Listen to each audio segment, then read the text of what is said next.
Alhaji Atiku Abubakar has reportedly proposed a political alliance with Mr. P2B, offering him the vice presidential slot in a joint ticket for the 2027 presidential election.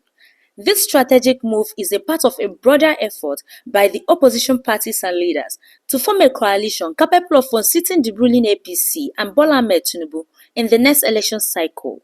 Now, according to some reports flying around the social media, Atiku, who was the presidential candidate for the PDP in 2023 presidential election, is said to have made this offer to Mr. P2B during a private meeting they both held in the United Kingdom, UK. During the discussion, it was said that Atiku allegedly expressed his willingness to serve only one term if elected president, after which he would support P2B in succeeding him in 2031. That the proposal is aimed at presenting a unified front by bringing together Atiku's political machinery and Obi's growing grassroots and youth-driven support base. Please, my fellow Nigerians, I have a question to ask, and I want you guys to help me with the answers in the comment section below. Now the question is, between Alhaji Atiku Abubakar and Bola Ahmed Tinubu, who do you think is more desperate and selfish? Because to me, I feel Atiku Abubakar is more desperate than Tinubu. Just that the lines are not really connecting for him to really unleash and reveal how power drunk he is. We are talking about a man who has consistently vied and contested for the office of the presidency since 2007. As in, he has been on the ballot in each presidential election cycle for the past 18 years, and he's still not yet tired of trying. By 2027, this man here called Atiku Abubakar will be 80 years or above, yet he still wants to contest for the presidency in 2027. Now, let's recall that this was what caused his major fallout with Nyesom Wike, the current minister of the FCT. Ordinarily, PDP is known over the years for their north and south zoning pattern of who will emerge the presidential candidate of their party. Atiku Abubakar insisted that the ticket must be open to everyone, irrespective of region, hoping to buy his way up by bribing more than 70% of the delegates, which he eventually did, allegedly though. And that singular act of his led to Wike and his faction of the PDP doing everything in their power to make sure they frustrated Atiku's ambition and at the same time destroy PDP as the major opposition party in the country. Atiku Abubakar by now is expected to play the big brother by throwing his weight behind P2B and at the same time collapsing his structure to support Obi's emergence as the next president of this country. By so doing, Nigeria and Nigerians will appreciate him more for that and will forever remember him. Because let's be honest to ourselves, this moves he's making right now, ahead of his ambition of becoming the next president of this country, will obviously not work because P2B already has a greater percentage of the grassroots support.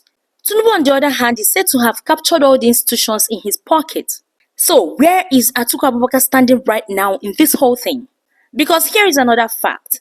In a free and fair election, P2B will beat both Atiku and Tinubu combined, hands down, on the ballot before 12 noon on the election day. So no matter how you want to see it, this remains the fact on ground. However, while P2B was speaking during a public appearance in Kubwa, Abuja, made some remarks in an indirect response to what Atiku Abubakar had said. But please, before we continue, kindly like this video, subscribe to the channel if you haven't, share and put on your notification bell to always be among the first to be alerted of our new updates. Also, leave your own thoughts in the comment section below. So now guys, as I was saying, P2B has not really publicly confirmed accepting Atiku's offer.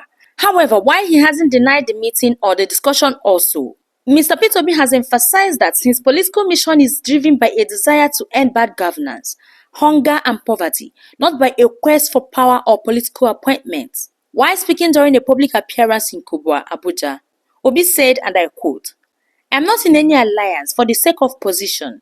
I'm in a coalition against bad governance." You were in Rome. We saw the photograph of yourself and the president. Of course, online people thought that otherwise maybe they expected that you and the president are fighting. But then you go to him and the things, there is this... I and the president is not fighting. Okay. I'm not fighting anybody. Yes. My fight is against bad governance, against hunger, against poverty, against out-of-school children, against people not having health services. This country have less than 10% insurance care, health insurance. Should be 100%. These teachers teaching here should be paid by government because it's universal basic education. The law says here that our children should go to school free. So what my Lord is doing is helping government. Government should help him. Okay, That's what I did in Anambra State. I'm in coalition against hunger, in coalition against poverty, in coalition against good health. Politics for me is not about position. It is about doing the right thing. But is that a report true, sir? Whatever you make of it, I can tell you, I, Peter, have told you where I stand. I just came back this morning. I didn't go talk about politics. I'm talking about the education of these children. You don't do it with politicians. I don't fight. I'm not talking about position. In this country, we talk about politics and abandon what we should be talking about. What we should be talking about is how are we going to educate these children. This statement, while diplomatically worded, indicates that any potential alliance would have been grounded in shared principle and policy goals rather than just electoral convenience. On the other hand, the Obida movement has replied Atiku, rejecting the idea of Obi serving as a running mate again. They see such move as a step backward, especially after Obi garnered over 6 million votes in the 2023 general election, according to INEC, finishing third in a highly competitive race and solidifying his reputation as a serious political contender. Also, leaders within the Labour Party and the Obedient movement have also refuted any suggestion that a formal agreement has been reached between Obi and Atiku. They maintain that Obi remains committed to Labour Party platforms and any talks of coalition must focus on reform agenda, not just a realignment of political positions.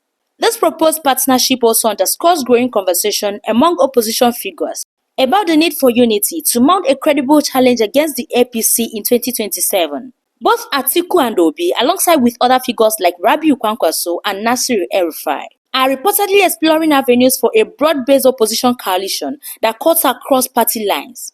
However, the success of such a coalition will depend on, number 1, agreement on a clear policy agenda, number 2, consensus on power sharing, and number 3, the ability to mobilize supporters from different political and ethnic backgrounds. Given Nigeria's complex and political landscape, where regional and ethnic affiliations often shape voters' behavior. Meanwhile, the coming months will be crucial in determining whether this proposed Atiku-Obi alliance gains traction or falls apart due to internal disagreements or public resistance. So guys, leave your thoughts on this matter in the comment section below. And I want you to take what I'm saying. Because we have been tired of people getting into government and telling us or doing the opposite of what they said, and we are keeping quiet. This time around, God will not allow them to do that.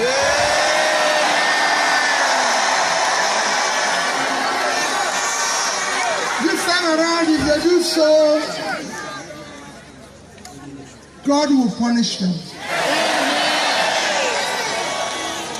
The purpose of government everywhere in the world is to care for the poor. In Nigeria, it is to make the poor suffer. And that will stop. I've said to Nigerians, next year election, let nobody tell you to vote for him because it's by tribe. The people in the north or south don't buy bread cheaper. Everybody is suffering. I'm not asking you to vote for me because I'm a Christian. There's no place Christians buy bread cheaper or Muslims buy it cheaper. And don't vote for me because it's my turn. It's turn of Nigerians to take back their country.